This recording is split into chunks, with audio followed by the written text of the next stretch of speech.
বাস্তবে একটি ঘটনা, সময় থাকলে শুনে যাবেন। গ্রামের একটা গরিব ছেলে একটা গরিব মেয়েকে বিয়ে করলো। বিয়ের পরে ছেলেটি মেয়েটিকে জিজ্ঞাসা করলো, আচ্ছা তোমার জীবনে কি কোনো স্বপ্ন আছে? তখন মেয়েটি বলল, হ্যাঁ আমার জীবনে অনেক স্বপ্ন, আমি একদিন অনেক বড় ডক্টর হব, কিন্তু আমি যে গরিব। তখন ছেলেটি হেসে বলল, আরে এই ব্যাপার, আমি আছি না। তারপর ছেলেটি মেয়েটিকে নিয়ে শহরে চলে গেল। সে প্রতিদিন রিক্সা চালাতো এবং বাসায় এসে নিজেই রান্না বান্না করতো। এদিকে মেয়েটি পড়াশোনা করতে লাগলো। এরকম করতে করতে মেয়েটি একসময় ডক্টর হয়ে গেল।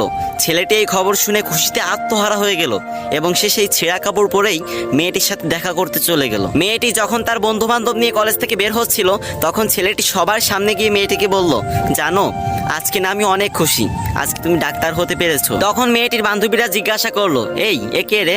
তখন মেয়েটি বলল, আরে আমি চিনি না, হয়তো কোনো ভিক্ষুক টিক্ষুক হবে। তখন ছেলেটি মন থেকে অনেক কষ্ট পেল। ছেলেটির চোখে পানি চলে আসলো এবং সে বলল, তুমি ঠিকই বলেছো।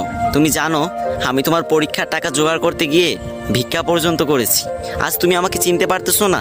আমি তোমার স্বামী। এই কথা বলার সাথে সাথে মেয়েটি ছেলেটিকে একটা থাপ্পড় মেরে দিল এবং বলল, তোর সাহস তো কম না, তুই তখন থেকে যা ইচ্ছা তাই বলে যাচ্ছিস, আর আমি একটা ডাক্তার, তোর মতো ফকির আমার স্বামী হতে যাবে কেন? ছি। এরপর মেয়েটির একটি চাকরি হলো, আস্তে আস্তে টাকা পয়সা বাড়ি গাড়ি সবকিছুই হলো, কিন্তু ছেলেটা গরিবই রয়ে গেল। কি বুঝলেন? ওই যে গ্রাম বাংলা একটা কথা আছে না, ভালা মানুষের দাম নাই, উপকারীরা বাঘে খায়।